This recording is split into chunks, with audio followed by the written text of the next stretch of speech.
요한복음 6장 4절로 15절 말씀, 성경을 통독순으로 이렇게 하나님의 말씀을 묵상하는 과정 속에서 이제 오병이의 교훈이 나오는 셋째 유월절, 이 절기를 맞이하게 됩니다.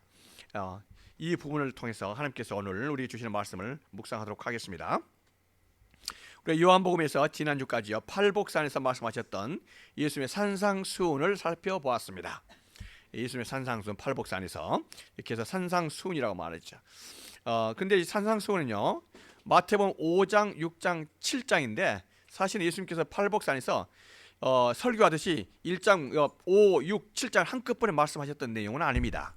군데군데 예수님 하셨던 말씀을 마태가 이렇게 한꺼번에 이렇게 모아놓은 거예요. 그러니까 마가복음, 누가복음, 요한복음 보면 이게 사실 펼쳐 있습니다. 펼쳐 있는 것을 보게 돼요. 근데 마태는 산상수훈 속에서 이렇게 모아놓은 거거든요. 그래서 우리가 아셔야 될 것은 마태복음 5장, 6장, 7장이 한순간에 우리가 마치 제가 설교하는 것처럼 앉혀놓고서 자 일사칠로 말씀하시던 내용은 아니라는 거예요. 우리가 그걸 또 아셔야 됩니다. 산상수훈을 하시고 나셔서 그 다음에 이제 말씀하신 겁니다. 이제 그리고 나서는 팔복산에서 다시 가버나움으로 오시죠. 갈릴리 사역의 중심지가 본부가 어디에 있습니까? 가버나움이에요. 가버나움입니다. 가버나움은 당시에 현대식 도시로 해서 로마의 병참 기지가 있었을 뿐만 아니라 여기가 갈릴리에서 가장 큰 도시라고 봐야 됩니다. 갈릴리입니다. 나사렛에서 사시다가 갈릴리로 이주해 왔었던 거 아니겠습니까? 그 팔복 산에서의 설교 다음에 가버나움에 오셨을 때 백부장이 자기 종이 그 팔복 산에서의 설교 다음에 가버나움에 오셨을 때 백부장이 자기 종이 병들어서 죽게 되었다고 그 친구들을 이렇게 예수님께 와서 보내가지고 기도 요청을 하신 장면이 나오잖아요. 그래서 그런데 한 가지 조건이 있습니다. 예수님이 그 집에 직접 오기를 거절하는 거예요. 로마 군병으로 백부장 정도면은 지금 한국으로 본다면 한 어떻게 될까요? 한 대대장급 정도 되겠죠? 그 정도 되겠습니다. 이렇게 볼 때 이 백부장은요 로마 사람이면서도 불구하고 기본적으로 신앙이 있었던 것을 보게 되는데, 그리고 심성이 착해 가지고 유대인들이 요구하는 것을 거절하지 않고 다 이렇게 편을 들어봐줬었던, 그래서 유대인들에게 많이 이렇게 인심을 얻었었던 그러한 사람으로 보입니다. 그래서 자기 종이 병들었을 때에 예수님에 대한 소문을 듣고 나서는 예수님께 사람을 보낸 거 아니겠습니까? 그런데 조건이 자기 집에 들어오기를 거절하는 거예요. 왜 그랬을까요? 왜 예수님께서 자기 집에 와서 이 종을 안수하면서 기도해 주기를 거부하셨을까요? 그거는 이 백부장이 그걸 우리가 그 마음을 알아야 됩니다. 그거는 백부장은 군인이잖아요. 여러분들 군인 그러면 굉장히 강한 사람들이기 때문에 신앙이 없는 사람들로 생각하시죠. 그런데 군인들처럼 그 신앙이 철두철미한 사람 없습니다. 왜냐하면 이 사람들은 언제나 위험 가운데 있다는 걸 알고 그래서 하나님을 언제 생각하는 사람들이에요. 그리고 무엇보다도 상명하복의 관계, 그 지위가 분명하기 때문에 하나님이 창조 하나님을 사실 알고 그 창조 하나님을 내가 어떻게 섬겨야 되는지를 알고 있는 사람들이에요. 그렇기 때문에 군인들이 한 번 예수님을 믿었다면요 그 신앙이 정말 흩어지지 않습니다. 그래서 우리가 아는 군인들 괜찮은 분들 많이 아시잖아요. 제가 아는 사람도 많이 있습니다. 그래서 군인들을 보면 신앙이 철두철미한 걸 보게 돼요. 군인 정신이 속에 있기 때문에 그렇지 않습니까? 그래서 이 백부장은 그러한 관계에서 볼 때 감히 예수님께서 자기 집에 오는 걸 감당할 수 없는 거예요. 백부장 주제에 자기 자신이 대대장 정도 주제에 사령관을 자기 집으로 모실 수 있나요? 그것도 힘들죠. 로마 사령관이 할지라도. 그런데 사령관보다 높으신 하나님의 아들을 자기 집으로 모신다? 자기에게 너무 그 사이 감히 상상할 수 없는 거야. 그래서 뭐라고 말하냐면은 우리 집에는 오지 마시고 말씀만 하십시오. 말씀하십시오. 말씀만 한다 할지라도 그 말씀의 위력을 알거든요. 군인들은 명령 한마디면 죽고 사는 문제가 있다는 거 알잖아요. 그렇기 때문에 이 백부장은요 예수님께서 말씀만 하셔도 예수님의 말씀의 능력이 나타났다는 것을 알고 있었습니다. 이 놀라운 믿음 아닙니까? 그래서 예수님께서 이 사람을 신기하게 생각할 정도로 이런 믿음이 있었어? 할 정도로 이 백부장을 칭찬한 걸 보게 됩니다. 예수님께서 가라 내 종이 나았느니라 이렇게 말씀하시고 가서 보니까 예수님께서 말씀하셨던 그 순간에 이 종이 병이 떠난 것을 확인하게 된 거 아니겠습니까? 거기에 백부장이 종을 고친 게 여기입니다. 그리고 나서는 예수님께서 가나 쪽으로 옮기십니다. 가나에서 갈릴리에서 나사렛에서 나인 쪽으로 옮기시죠. 이쪽으로 옮기십니다. 이 나인으로 오셨을 때 한 상여가 이제 지나간 것을 보게 되는 거예요. 상여. 사람이 죽어가지고는 장례식을 하는 거죠. 그 피너럴 서비스 하면서 장례 가는데 그 확인해 본 결과 그 과부의 독자 아들이 병이 들어서 죽은 것을 확인하게 된 거예요. 그 과부 가난한 사람 아니에요? 그 중에서도 독자 아들 이 여인에게 있어서는 모든 것이 사라진 거 아니겠습니까? 그런데 그게 중요한 것은 뭐냐면은 예수님께서 그 여인을 보시고 불쌍한 마음이 드셨다라 이렇게 말씀하시는 거예요. 불쌍한 마음이. 그래서 예수님께서 이 과부의 아들을 청년아 일어나라 이렇게 하시면서 죽었던 이 나인성 과부의 아들을 일으켜 살리십니다. 그게 바로 여기죠. 나인성 과부의 죽었던 아들을 살리신 장면이 이 나인성 과부 여기인 것을 보게 됩니다. 이 정도 되니까 병자를 고치시고 죽은 자를 살리시고 예수님에 대한 명성은 온 세상에 다 이게 확산되고 퍼진 거 아니겠습니까? 바로 이때에 예수님의 그 소문이 전부 다 전국 각지 세계로 퍼질 때에 요한은 지금 어디에 있습니까? 요한이 지금 어디에 있다 그랬죠? 우리가 얼마 전에 살펴봤잖아요. 요한이 체포됐잖아요. 요한이 체포됐습니다. 그래서 지금 요한이 감옥에 있겠죠.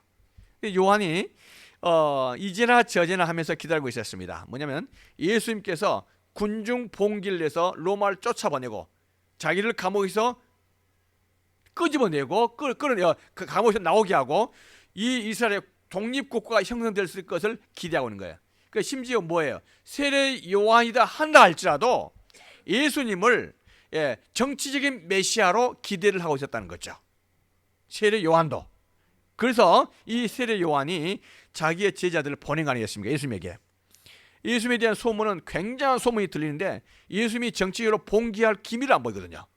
그러니까 제자를 보내서 뭐라고 말하냐면은 오실 그이가 정말로 당신 맞습니까? 당신이 메시아입니까? 아이요 메사이요? 이렇게 물어본 거예요. 왜냐하면 세례 요한은 지금 메시아가 어떤 사람을 믿고 있다고요?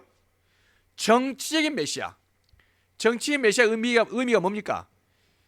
군중 봉기를 일으켜서 로마를 쫓아 보내고 다윗의 세웠던 그 다윗의 왕국을 다시 건설하는 그 나라를 심지어 세례 요한도 믿고 있었다고 그 일을 예수님께서 할 것을 기대하고 있었다 이 말이죠. 그래서 세례 요한이 뭡니까? 정말 당신이 그분입니까? 메시아입니까? 이렇게 물어본 거예요. 세례 요한도 잠깐 착각을 한 거죠. 그래서 예수님께서 세례 요한의 제자들에게 세례 요한에게 지금 이거를 말씀해 주라는 거예요. 예수께서 대답하여 너희가 가서 보고 들은 것을 요한에게 알리되 맹인이 보며 걷는 사람이 걸으며 나병 환자가 깨끗함을 받으며 귀목은 사람이 들으며 죽은 자가 살아나며 가난한 자에게 복음이 전파된다 하라. 누구든지 나로 말미암아 실족하지 않은 자는 복이 있다시니라는 거예요. 그러니까 세례 요한은 지금 잠깐 뭐 하고 있는 거예요? 실족하고 있는 거예요. 미스 언더스탠딩 하고 있는 거 아니겠습니까? 그렇죠?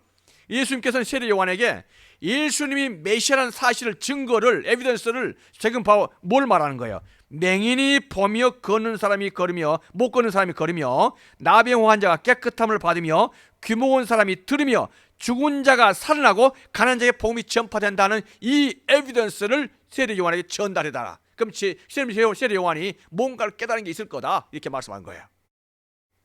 이 말씀이 뭐냐면요, 이사야서 42장 6절입니다. 우리 이사야서 42장 6절 말씀을 다 같이 6절 7절 말씀 읽어보겠습니다. 자, 시작. 나 여호와가 의로 너를 불렀은즉 내가 내 손을 잡아 너를 보호하며 너를 세워 백성의 언약과 이방의 빛이 되게 하리니 내가 눈먼 자들의 눈을 밝히며 갇힌 자를 감옥에서 이끌어내며 흑암에 앉은 자를 감방에서 나오게 하리라 이렇게 말씀하신 거예요. 바로 이사야 42장 말씀은요, 앞으로 메시아가 오실 건데 그 메시아가 하실 일은 뭔가를 말씀해 주시는 예언의 말씀이에요. 메시아가 와서 뭘 한다고 그랬어요?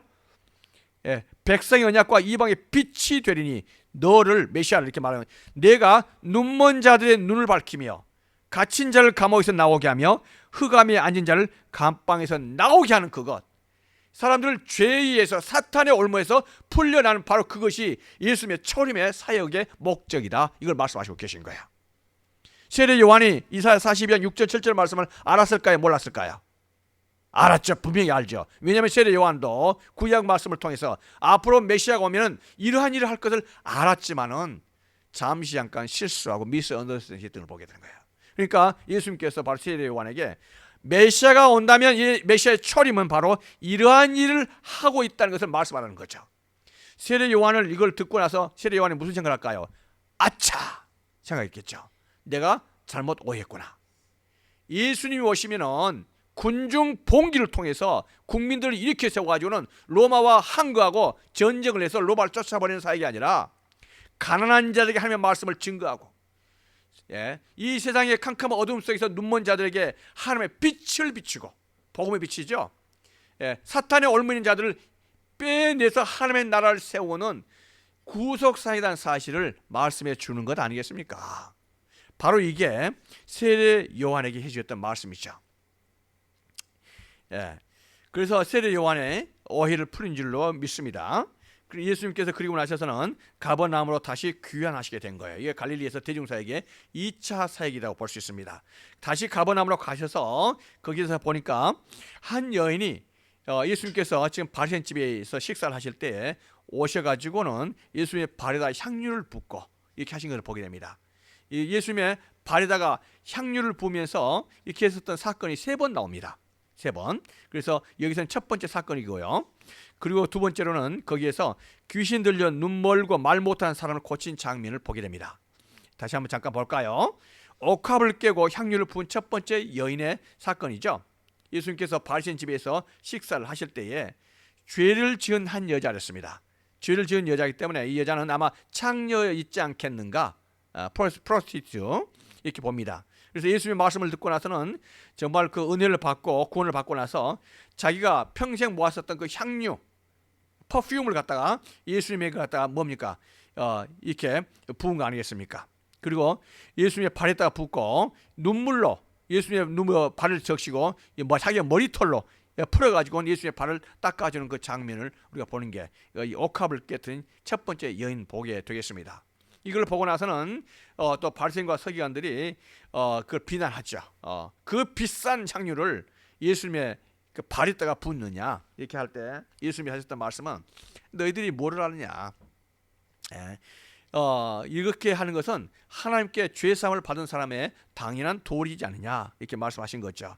빚진 자가 있는데 하나는 500데나리온, 하나는 50데나리온에 빚치는데 이 두 사람 다 그 빚을 갚을 수가 없어가지고는 이걸 다 탕감해 줬습니다.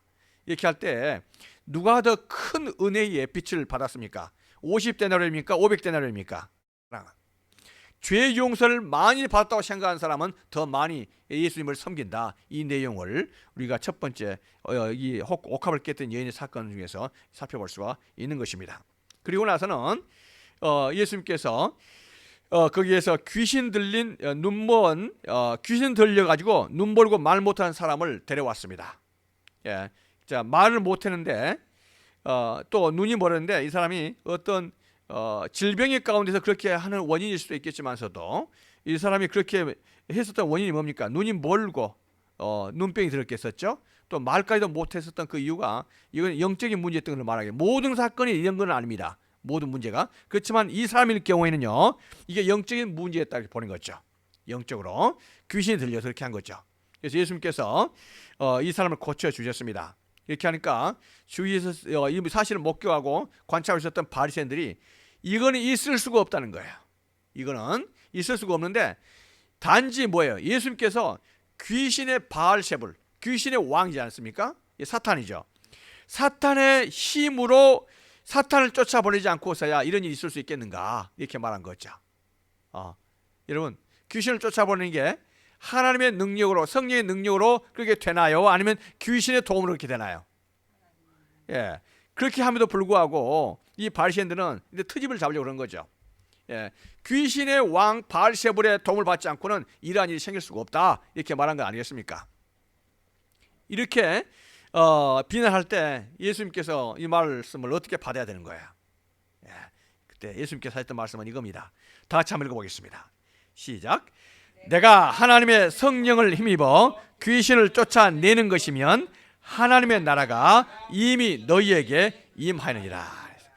예, 귀신을 쫓아보내는 게 귀신의 왕 바알세불, 사탄의 힘을 받아서 쫓아보낸다는 거예요. 하나님의 성령을 통해서 그렇게 된다는 거예요.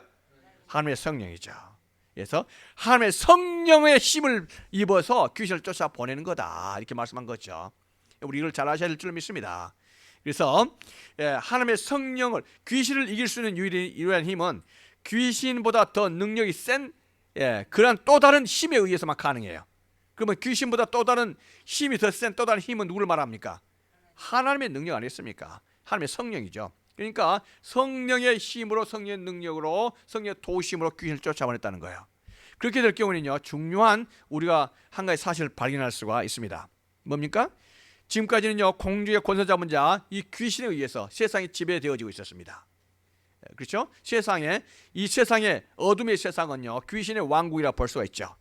그런데 이 귀신의 왕국에 지금 그 누구도 터치하지 못하고 그걸 갖다가 그대로 두었다는 거죠. 그런데 이 귀신의 왕국이 침범을 받기 시작한 거예요. 다른 말로 말하면 귀신이 이제는요, 저항할 수 없는 또 다른 힘에 여기에 개입된 사실을 알게 됩니다. 누굴까요? 이 귀신이 두려워할 수 있는, 귀신이 몰락할 수 있는 또 다른 힘이 드러난 그것은 바로 하나님의 성령의 능력인 줄로 믿습니다. 그래서 예수님께서 하신 말씀은 하나님의 성령이 임했기 때문에 귀신을 쫓아보내는 거다. 그래서 하나님의 나라와 귀신의 나라에 이제 정면 충돌이 벌어졌다는 거죠. 그래서 하나님의 나라가 확장되어지고 하나님의 나라가 세워지는 그곳에, 지금까지 어둠의 세상에 있었고 귀신의 세상에 있었던 그곳에 하나님의 나라가 세워지는 그러한 놀라운 기회가 오게 됐다는 거죠. 그 기회가 왔다는 것은 이제는요, 사탄의 나라가 깨지기 시작한다는 거죠. 이제는 완전히 깨지게 될 겁니다. 그리고 이제는 깨지기 시작하는데 뭡니까? 하나님의 나라가 이미 임했다는 거죠. 아멘이십니까? 그래서 이제 우리 가정 속에, 우리 심령 속에 어둠의 그림자와 세상의 그러한 어둠의 나라들, 그런 왕국들이 있었는데 이게 물러가게 되고 하나님의 나라가 세워지는 그 계기가 예수님을 통해서, 성령을 통해서 세워지게 되었다는 거예요. 이걸 믿으시기 바랍니다. 그래서 이제는 우리가 사탄을 이길 수 있는 유일한 힘이 생기게 된 겁니다. 누구를 통해서요? 예수 그리스도를 통해서 된다는 것이죠. 자, 이렇게 해서 예수님께서 귀인을 쫓아버린다는 영적 의미가 있는 것인데, 이 이야기를 듣고 나서 예수님 친척들이 찾아온 거예요. 예수님의 친척들이 와가지고 예수님의 동생들도 온 거에 대한 거 아니겠습니까? 그래서 예수님에 대한 소문을 듣고 나서는 이게 걱정스러운 거예요. 왜냐하면은 이게 사람들이 말할 때 예수님께서 귀신을 쫓아버리고 그러는데, 이 귀신을 쫓아버리는 힘이 귀신이 들려서 귀신을 쫓아버린다는 소문이 막 들리기 시작한 거죠. 그러니까 예수님의 어머님 마리아와 예수님의 형제들이 걱정이 돼서 예수님을 데리러 온 거예요. 아마 강제적으로 예수님을 끌고 가려고 했는지 모르겠습니다. 왜냐하면 미쳤다 이렇게 소문이 드니까. 그때 예수님께서 이제 이렇게 말씀하신 거예요. 누구든지 성령을 모독하는 자는 영원히 사하심을 얻지 못하고 영원한 죄가 되느니라.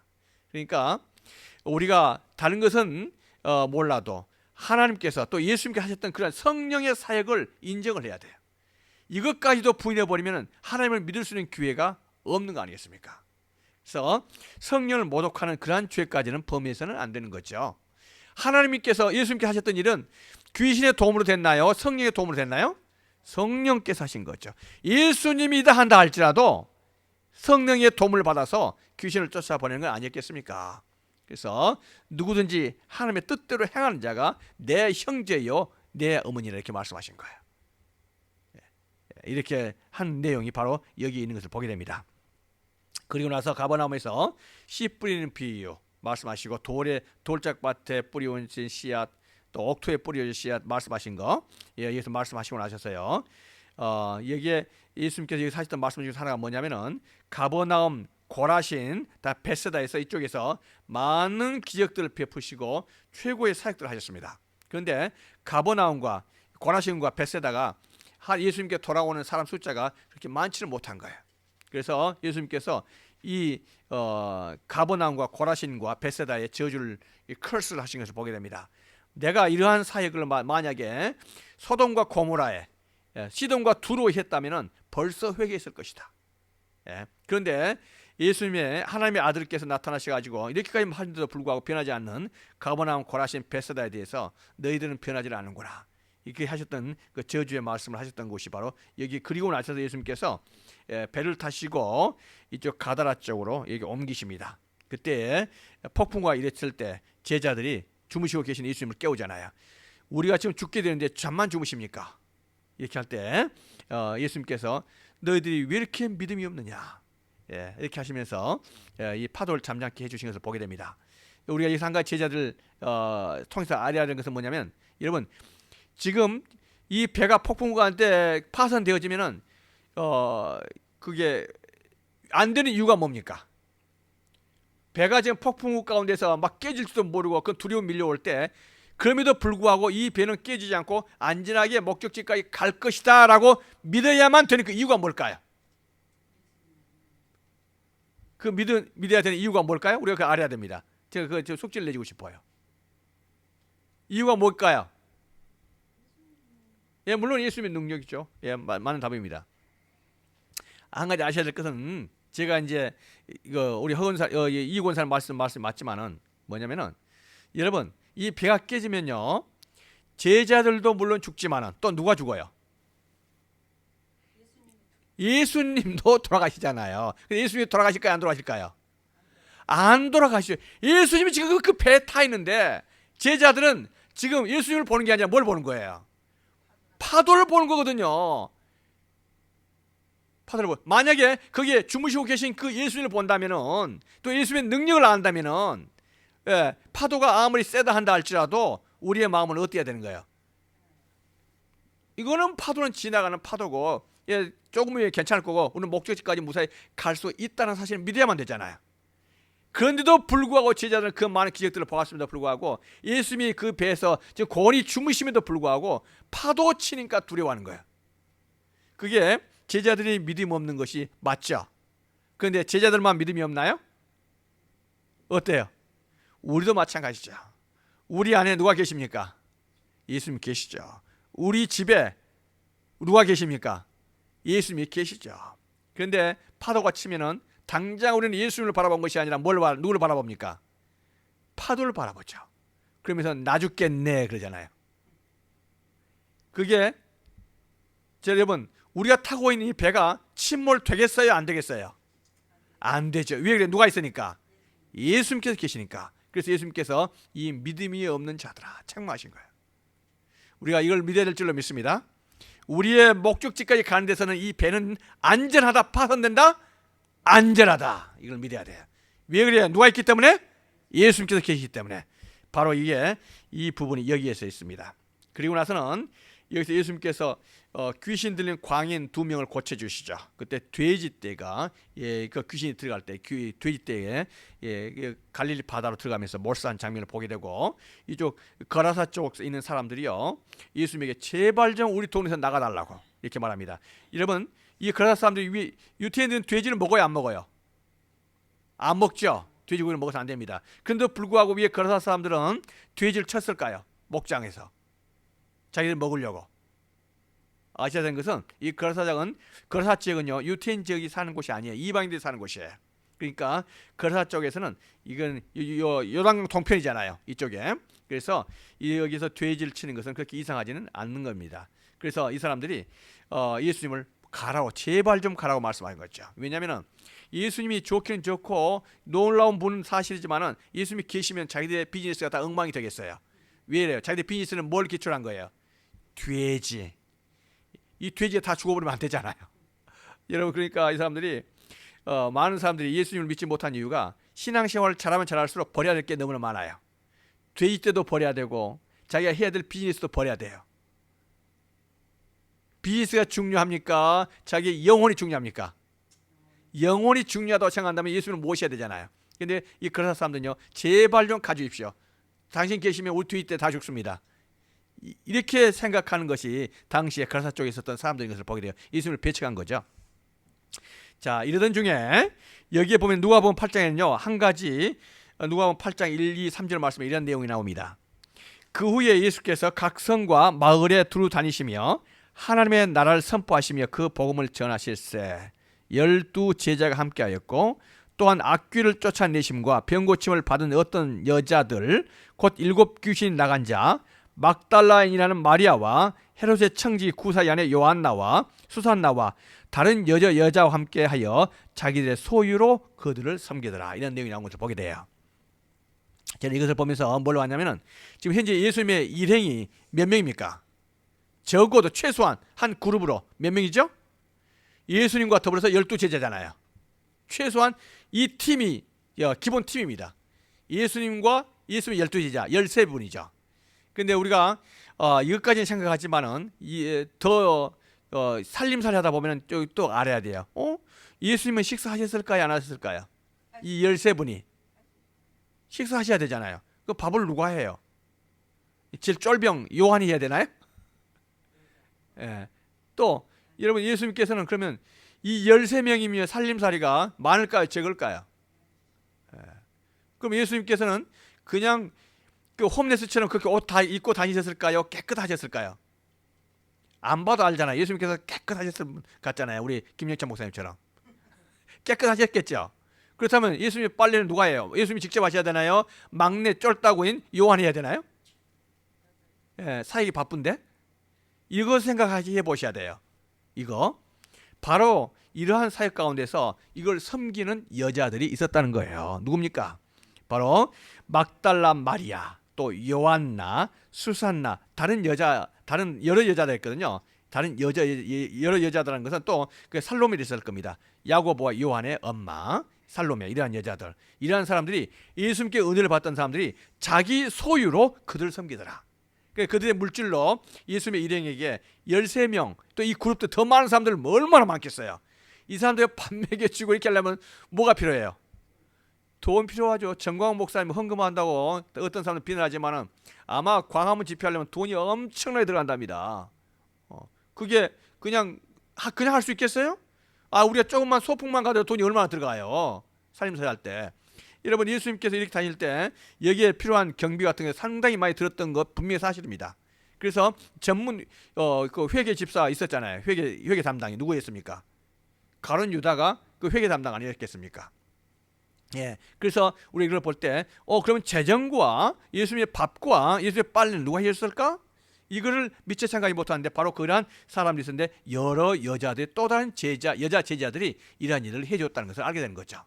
그러니까 하나님의 사역은요 12 제자처럼 앞에 나서 영광을 받은 그런 사람도 있을 수 있겠지만 이러한 사람들이 사역할 수 있도록 만들어주는 그 백그라운드에 있었던 그런 사람들이 중요하다는 거예요. 누굽니까? 바로 이런 여자들 있잖아요. 이러한 사람들이 옆에서 도와줬기 때문에 그건 가능하다 이렇게 말씀하신 거죠. 그래서 현대 교회에서 사실은 이 아줌마 부대의 역할이 하나님께서 귀하게 쓰인 걸 보게 됩니다. 우리가 성경 속에서 볼 때 하나님께서는요 남자들만 사용한 거 아니었습니다. 드보라를 사용하셨고 당시에 야이를 쓰셨고 한나를 쓰셨고 이렇게 하실 때 볼 때에 하나님께서는 성별에 관계없이 귀하게 사용하신 것을 볼 때에 우리가 해야 될 위치 가운데서 하나님의 사역을 감당해야 될 줄로 믿습니다. 자, 이러던 중에 세례 요한이 이제는 죽게 됩니다. 바로 이 시점에서 세례 요한이 죽게 된 장면을 우리가 보게 되는 거예요. 400년 만에 구약 성경 중간기를 넘어가면서 400년 만에 하나님께서 보내주셨던 바로 그 선지자 말라기 이후로 그렇게 꿈에 그렸던 선지자 바로 세례 요한이 체포되어지고 세례 요한이 죽게 된 것을 보게 되는 거죠. 세례 요한이 죽게 될 때 전에 헤롯 안티파스죠. 그 동생 빌립의 아내 헤로디아 일로 요한을 잡아 결박하여 옥에 가두었다 이렇게 했거든요. 뭐냐면 헤롯 안티파스가 있었는데 그 동생 빌립이 있었습니다. 그런데 그 제수랑 눈이 맞은 거예요. 제수랑. 그래가지고 그 자기 동생을 갖다가 배제한 상태에서 자기 제수랑 같이 결혼을 하게 된 거예요. 이걸 갖다 세례 요한이 비난하면서 이걸 비평한 거죠. 그래서는 안 된다 이렇게 말한 거 아니겠습니까? 그렇게 하니까 이 헤롯 안티파스가 이 세례 요한을 갖다 옥에 일단 가뒀어요. 거기 가는데 예, 우리가 이거 헤롯의 당시에 뭐 이렇게 집안의 가문을 본다면은 성경 공부하는데 많이 도움이 됩니다. 한번 살펴보도록 하죠.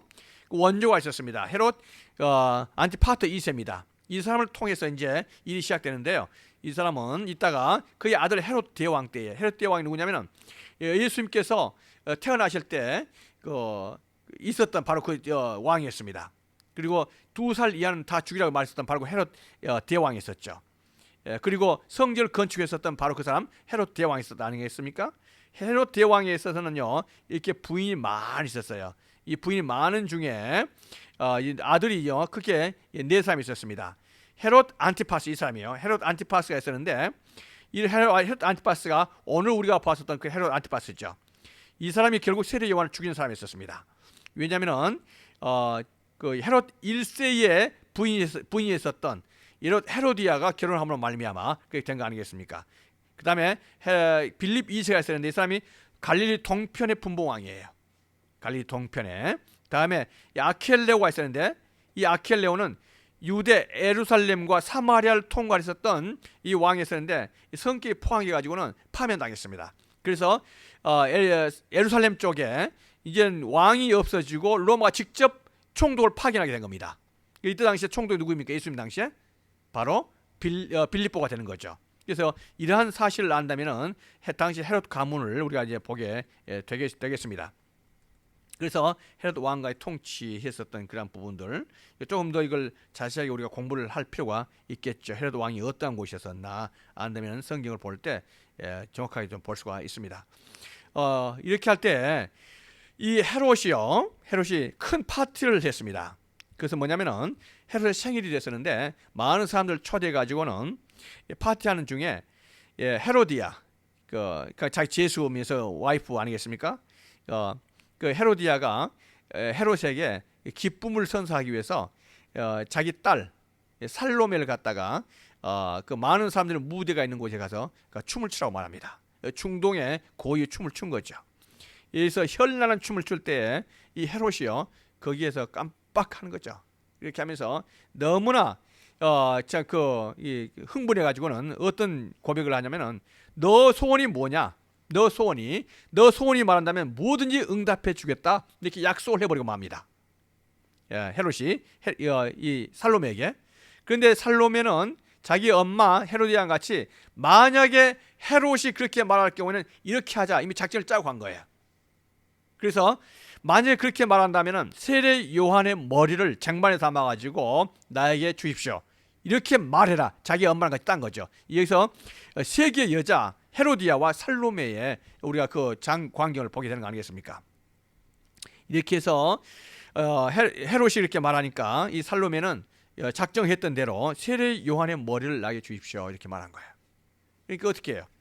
이 헤롯이 이미 사람들 앞에서 그 호언장담하면서 그렇게 약속을 다 했는데 그거는 말고 이렇게 말할 수는 또 없잖아요. 그래가지고는 약속했던 대로 세례 요한을 당장 가서 감옥에 있는 세례 요한을 죽여서 그 모가지를 갖다가 쟁반에 담아서 나에게 가지고 와라 이렇게 말해버린 거예요. 이렇게 해서 세례 요한이 한낱 정말 이 파티 장소에서 놀이객감으로 죽는 이 참담한 현실을 보게 되는 거예요. 어떻게 보면 정말로 너무나 예석하게 죽은 거죠. 세례 요한은 어떤 거창한 사역이 아니라 이런 파티 장소에서 놀이객감으로 참으로 예석하게 죽는 400년 만에 왔었던 이 하나님의 선지자가 죽는 것을 보게 되는 것입니다. 여기서 볼 때 우리가 예레미야서 또 이사야서 이렇게 볼 때 구약 성경에서 중요한 선지자들을 이러한 참으로 무의미하게 죽었었던 그 죄에 대한 결과는요 다음에 참으로 안 좋게 나타난 걸 보게 되거든요. 세례 요한을 이런 형식으로 죽였다는 자체가 이미 정의가 사라지고 하나님의 공의가 사라진 거 아니겠습니까? 그 나라 자체도요 그 의는 사라진 거 아니겠습니까? 불법이 판을 치는 그런 건 아니겠습니까? 자 우리가 이 세례 요한이 이렇게 해서 참으로 예석하게 죽었었다 이렇게 보게 됩니다. 이렇게 해서 세례 요한을 다 죽었었던 그 세례 요한을 장사 지냈다는 이야기를 들으시고 예수님께서 제자들 말씀하시기를 우리가 산으로 가자 이렇게 말씀하신 거예요. 예수님께서 세례 요한이 죽고 장사 지냈다는 그 이야기를 들으시고 나서 다음 차례는 누구라고 생각하실까요? 예수님 자신이다. 다음 차례는 내가 죽어야 될 차례인 걸 이제 직감적으로 아신 거죠. 순서가 또 그렇게 될 거고. 그래서 예수님께서 그 제자들 데리고 산으로 가시는 거예요. 이제 예수님의 죽음을 준비를 하신 거죠. 예수님의 죽음을 준비를 하신 겁니다. 바로 이렇게 해서 예수님께서 벳세다로 가시면서 거기에서 이제 오병이어의 기적 사건을 예수님께 일으키십니다. 이게 우리 잘 아셔야 돼요. 그 순서대로 다 보셔야 됩니다. 마침 유대인의 명절인 유월절이 가까운지라 했습니다. 이 유월절 몇 번째 유월절입니까? 그러니까 지금 우리가 살펴봤던 대로 이 유월절은 세 번째 유월절이 되는 거예요. 유월절 때마다 예수님께서는 예루살렘으로 가셨지만은 이때는 예루살렘으로 가시지 않고 세례 요한이 죽고 이제는 마지막 예수님께서 유월절, 마지막 유월절 아니죠. 또 유월절 남았지만요. 어느 정도의 제 유월절이라도 의미 있게 보낼 수 있는 그 방법을 예수님께서 찾으신 거죠. 그렇게 하면서 산으로 올라가시면서 큰 무리가 자기에게 오는 것을 보시고 이 무리를 어떻게 먹이실까 생각하는 거 아니겠습니까? 그러면서 우리가 어떻게 하는 게 좋겠는가 이렇게 말할 때 안드레가 여기 한 아이가 있어 보리떡 5개와 물고기 2마리를 가졌습니다. 이것밖에 없는데 어떻게 하겠습니까? 이거 가지고 뭐를 하겠습니까? 이렇게 물어본 거 아니겠어요? 그때 예수님께서 모든 사람을 갖다 그룹을 지어서 다 앉게 하도록 하죠. 그래서 숫자 카운트 된 사람들은 다 남자들밖에 아니죠. 아이들하고 여자까지 합치면은 한 몇만 정도 뭐 있을 걸로 보입니까? 아이들하고 여자들 더 이러한 곳에는 많이 오죠. 그렇다면 남자들만 해서 5천 명이면 당시 숫자가 몇만 정도 됐을 걸로 보입니까? 얼마나? 한 2만 정도 됐을 걸로 보이지 않습니까? 이렇게 할 때 2만 명 정도면 큰 군중입니다. 20,000 이렇게 할 때 전부 다 이렇게 그룹별로 앉아가지고 있을 때 예수님께서 거기서 기적을 베푸시고 모든 사람에게 배불리 먹게 한 다음에 벌떡과 남은 조각들을 다 수거하니까 얼마 남았습니까? 12바구니에 가득 차게 된 이 사건을 갖다 뭐라고 말합니까? 오병이어의 기적이다 이렇게 말을 하게 되는 거죠. 우리가 여기서 한 가지 살펴보고 교훈을 얻고 오늘 설교를 마치도록 하겠습니다. 예수님께서 이 오병이어의 기적을 베푸시고 나니까 그 광경을 목격했던 그 군중들은요 정신이 번쩍 드는 거예요. 무슨 생각이 듭니까? 이분이 우리와 함께 한다면은 앞으로 먹고 사는 것은 걱정 없겠네 이런 생각이 드는 거예요. 그러겠어요? 안 그러겠어요? 그러겠죠. 지금까지 여기서 이때 당시만 하더라도 먹고 사는 문제가 결코 쉬운 문제는 아니잖아요. 예수님 따라다니까 말씀도 재밌고 먹을 거 주니까 얼마나 좋겠어요. 그래서 이 사람이 생각할 때 어떻게 해요? 이 예수님이라면은 먹고 사는 문제가 경제적인 문제가 해결되겠다 싶어가지고 예수님을 어떻게 하는 거예요? 억지로 잡아가지고 임금으로 삼으려고 하는 거예요. 억지로 잡아서 임금으로 삼으려고 한다? 무슨 뜻일까요? 그 말이 왕으로 삼으려고 하는데 군중 봉기하는 거죠. 군중 봉기. 우리가 그러니까 이제 반란을 일으키고 예수님을 왕으로 삼고 로마를 쫓아보내고 이런 일들을 하는 거 아니겠습니까? 그래서 지금도요 신앙을 통해서 종교를 통해서 자기의 이상을 실현하려고 하는 사람들이 참 많이 있습니다. 정치인들 중에서. 그러면 안 되죠. 예수님께서는 이러한 모든 사람의 생각을 아시고 어디로 가십니까? 산으로 가시는 거예요. 만약에 예수님께서 정치적인 야심이 조금은 있었다면은 이 기회는요 절호의 기회입니다. 모든 분위기가 다 된 거예요. 예수님께서 일어나자 하고 한 번만 말씀하시면은 이제 일이 되게 돼 있어요. 일이 되게 돼 있어요. 이런 분위기 만들기가 쉽나요? 얼마나 어려운 분위기입니까? 그래서 예수님께서 만약에 그렇다면 일어나자 날 따르라 하는 그 말 한마디면은 민중봉기는 일어날 것이고 그게 수장은 예수님이 될 것이고 만약 이것이 쿠데타가 성공했을 경우에는 예수님이 왕이 될 것은 분명한 사실 아니겠습니까? 그러나 예수님께서는 그러한 세상적인 정치적인 야심이 없는 것 아니겠습니까? 어디로 가시는 거예요? 다시 산으로 가셔서 기도하시고 정치적인 메시아가 아니라 그분의 예수님의 본연의 그 사명 우리의 구원에 대해서 이루시기 위해서 이렇게 하신 거예요. 자, 그렇게 하시면서 예수님께서 이 오병이어의 기적을 설명을 해주십니다. 이게 이제 가버나움에서 마지막 강화거든요. 마지막 강화를 하시고 나서 예수님께서는 이제 사마리아를 통해서 예루살렘에 내려오십니다. 예수님께서 이 오병이어의 기적을 하셨을 때 하셨던 것은 의미가 뭐냐면은 배고픈 군중들에게 이 사람들에게 정말 그 떡이라도 하나 먹여 보시고 고기라도 조금 더 줘야 되겠다 하는 마음도 없을 수는 없을 거예요. 그러나 그것보다 더 큰 마음이 있었다는 거예요. 떡 한 조각, 물고기 한 조각, 피쉬 조금 먹이기 위해서 그러는 것이 아니라는 그 목적이, 근본 목적이 아니라는 거예요. 그것보다 더 분명한 또 다른 목적이 있었는데 그거를 말씀하시기 위해서 그런 거죠. 그게 뭐였습니까? 예수님께서는 나는 뭐라는 거예요? 내가 아버지께서 너희에게 줄 하늘로부터 참떡을 주시나니 하나님의 떡은 하늘에서 내려 세상에 생명을 주는 것이라. 나는 생명의 떡이니 내게 오는 자는 결코 줄이지 아니할 터이요 나를 믿는 자는 영원히 목마르지 아니하리라 말씀하신 거예요. 그러니까 그 오병이어의 기적을 베푸는 거 놀라운 기적이지만은 그것보다 더 중요한 것은요, 그때 당시에 먹었던 떡은요 한 끼 식사에 불과하지만 앞으로 예수님이 줄 진짜 떡이 있다는 거죠. 그 빵이 있다는 거죠. 근데 예수님이 줄 그 빵은요 생명, 영원히 사는 생명을 주는 떡이 된다 이렇게 말씀하신 거예요. 우리가 기대하는 것은 예수님을 통해서 한 끼 식사 해결하는 경제적인 문제 해결하는 것이 중요합니까? 아니면 영원한 생명을 얻는 게 중요합니까? 영원한 생명이죠. 그러니까 뭐 모르는 사람들은요 떡 한 쪽 먹기 위해서 오병이어의 기적 따라다니고 이렇게 하지만 예수님이 원하시는 것은 이 사람들의 인식이 바뀌어지는 거예요. 인식이. 예수님을 통해서 예수님 믿으면 잘 산다고 말하더라.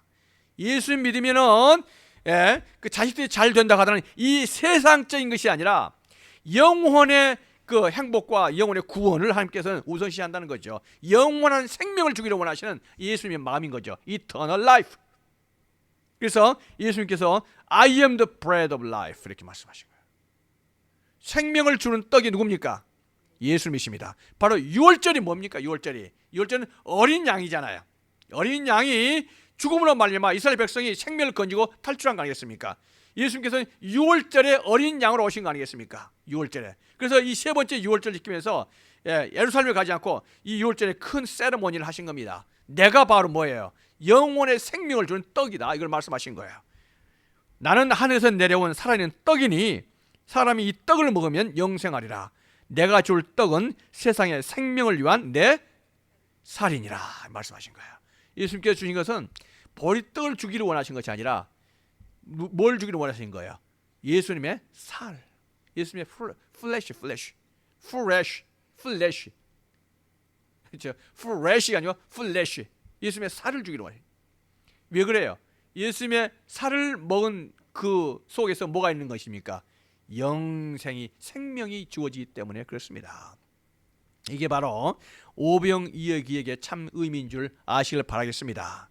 그래서 우리가 오늘 예수님께서 하셨던 그 말씀을 이렇게 살펴보시면서 영생을 주시는, 생명을 주시는 그 하나님의 떡을 먹으시고 하나님 안에 있는 그 영생을 누리시는 우리 귀하신 분들 되기를 축원드립니다. 아멘. 기도드리겠습니다. 하나님 아버지 감사드립니다.